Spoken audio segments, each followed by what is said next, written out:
Good. You got any grease for me today? Oh, I've always got grease. I don't know, I've got like 40 gallons or so it's all yours. I don't want it. Take it away. I'll take it.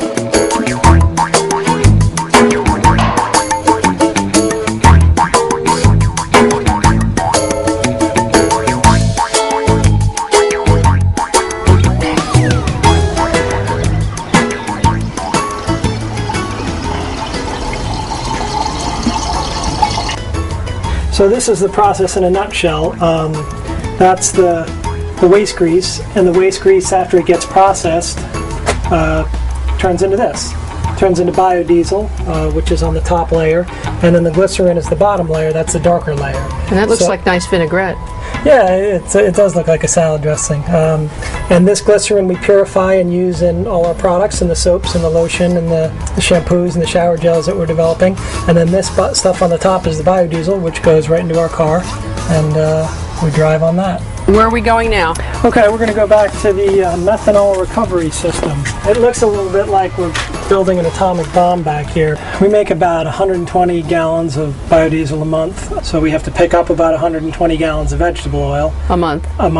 Or there's about 20% glycerin from that, so maybe about 40 gallons of glycerin that we then use for the products. He was making the biodiesel for his car at our house, and the glycerin was just piling up. And I'm not that much of a neat freak, but it was just crazy. So I asked him, what are you going to do with it? Can you get rid of it? And instead of just getting rid of it, he decided to investigate, which is very Marshall, things that you can make with glycerin. We always wanted to have our own thing that we did together, and the more he did stuff with the soap, the more he just sort of started connecting the dots. Like, well, I'm getting this grease from restaurants and I'm making soap. Wouldn't it be cool if the restaurants used the soap and we used the grease in the car? And I mean, not a normal person would just kind of come up with this, but maybe not normal, but very smart. I grew up in Connecticut, so my parents were kind of do-it-yourselfers, and we had a coal stove and chickens and all that sort of stuff. So I was always kind of trying to be self-sufficient. I like that about biodiesel too, because you can make your own fuel. You don't need to go to the corner gas station.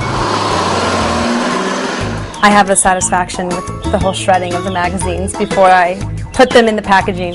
Not to say I don't love those magazines. I still do work with Vogue frequently, but I do like shredding them.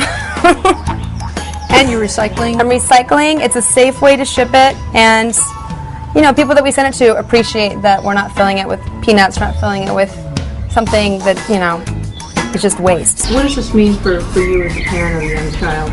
We don't go to gas stations. We help restaurants get rid of their grease. It's sort of, there's a bigger world outside of us, and he's already learning that at age 3, that, he sees me shipping out soap, he sees Marshall making biodiesel, and, I think not a lot of 3-year-olds can kind of get that world view quite so early, but we're trying just to have him look a little bit outside of his bubble. Hey, Wyatt, what goes into Mom and Dad's car? Biodiesel.